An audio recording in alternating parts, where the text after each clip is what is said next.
glad I voted for him because I gave him my word.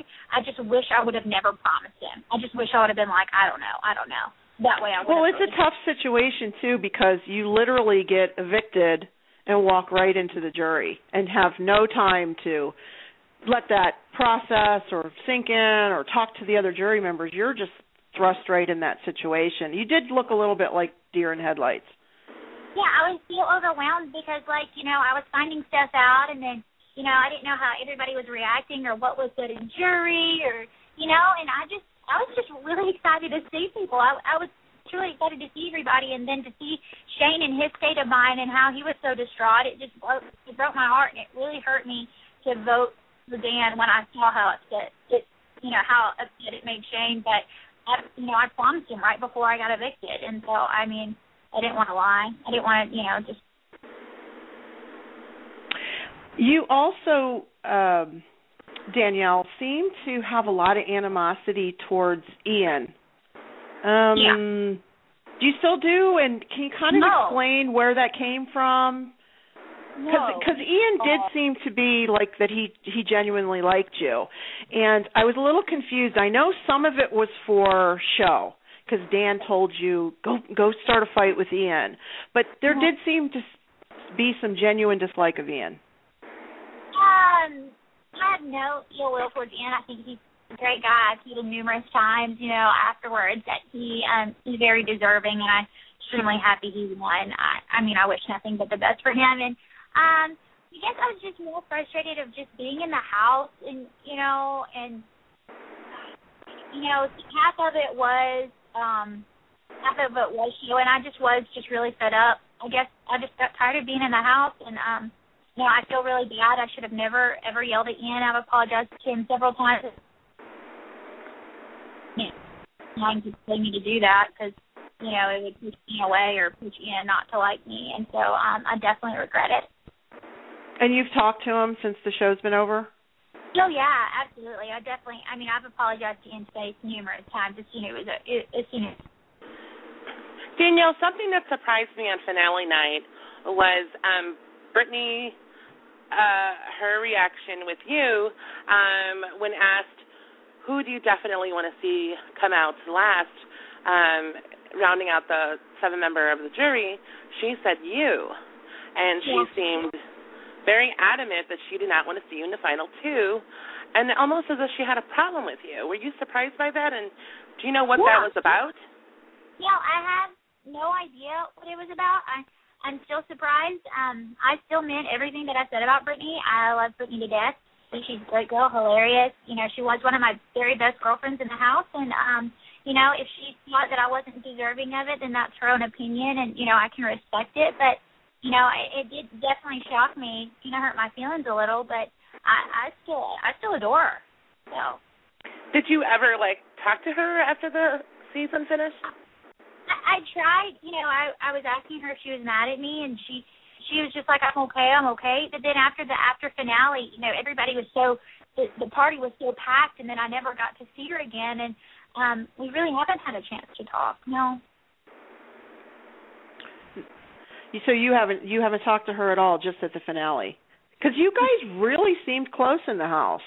Yeah, I really genuinely cared for Brittany. She was one of my really good girlfriends. I have nothing bad to say against her, and I appreciate how nice and good of a friend she was to me.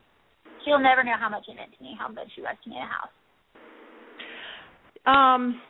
Danielle, I have to bring up something. Let's talk about your Big Brother bag on eBay. Oh, my gosh. What the heck is going on? I haven't had a chance to call eBay. You can ask Shane. I've been saying it all day that I needed to call. It's just been so busy.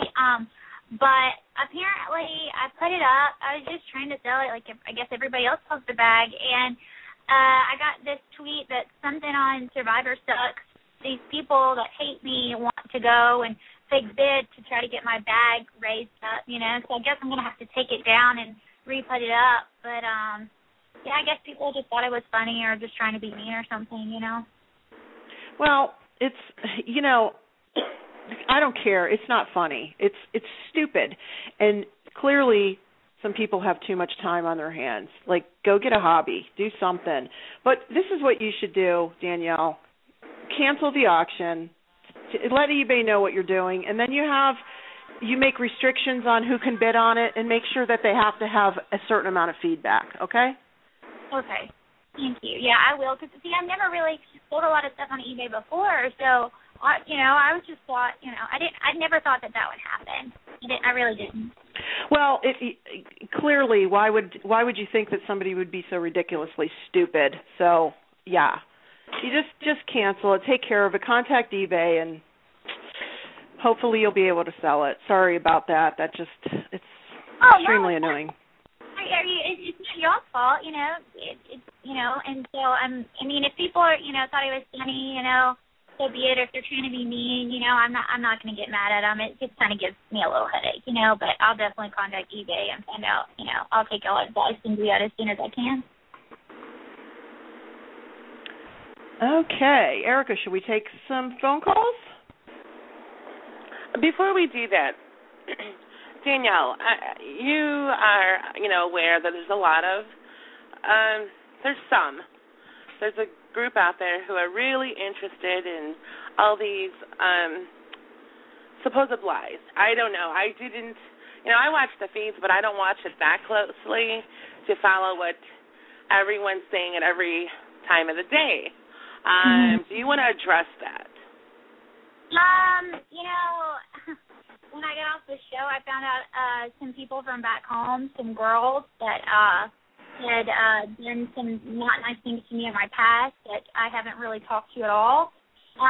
Sold some stories to some magazines and blogs and stuff that were lies about me, saying that I said all this stuff, and I'm just more upset about how negatively it's affected my family, and my family's tried to defend me, and people try to call my parents liars and stuff when they have nothing to lie about. So, I feel like, everybody's not going to like me, or, everybody's going to hate me, or so be it. But, I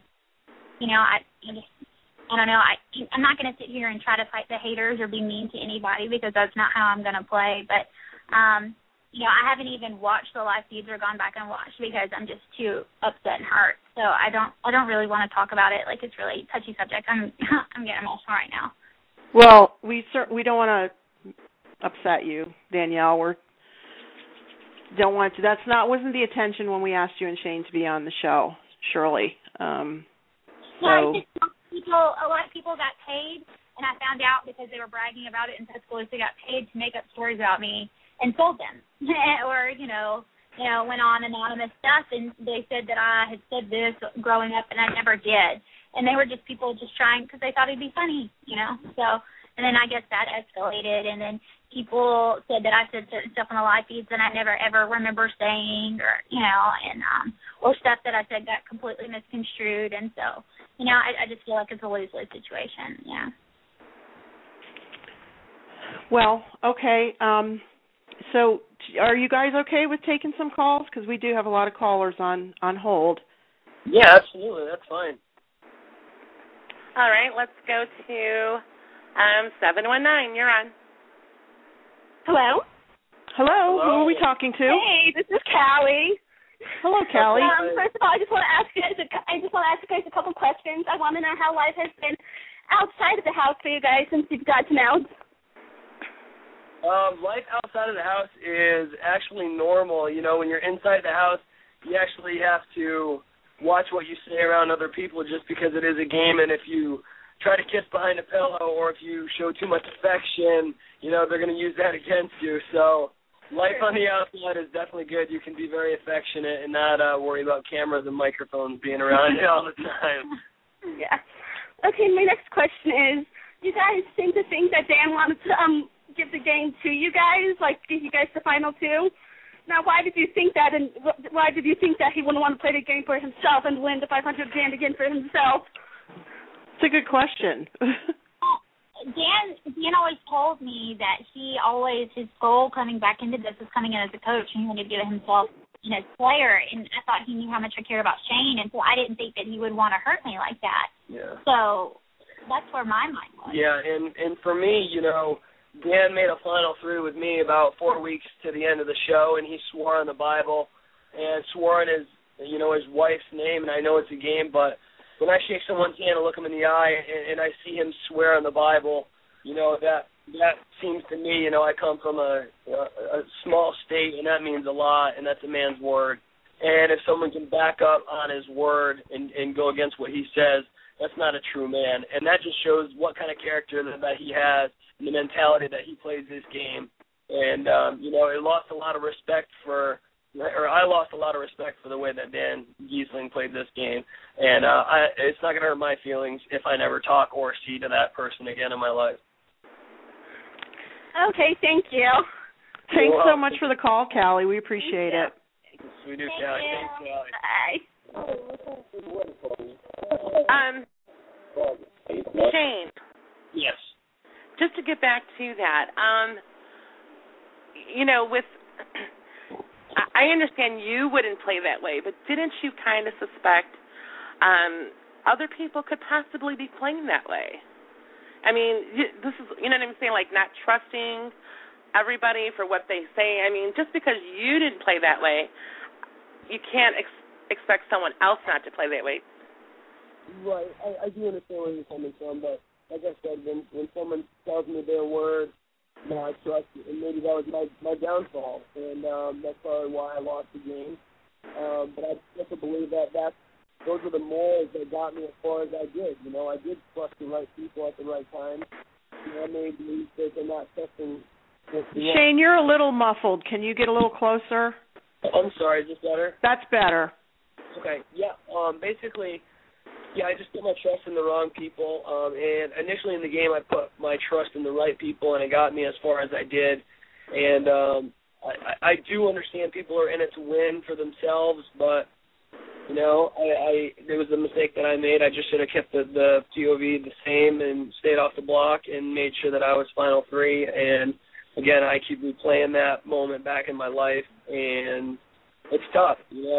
It's probably the difference between me and $500,000 now, but I trust that God has a bigger plan. I wasn't supposed to win that money, and I'm happy Ian won it. He probably needed it more than me, and I can only look into the future right now. Shane, have you watched previous seasons of Big Brother? I have never seen the show. When I got contacted May 28th, I had never even heard of the show. Wow. When I won my first POV, thank God Brittany was there as my coach, because I had no idea what to do with it, how to use it, what the whole point of the game was. So it was pretty much a learning experience, the whole game and the whole ride. And that's why I initially started off so hot, and then Brittany was like, you need to stop because you're going to put a big target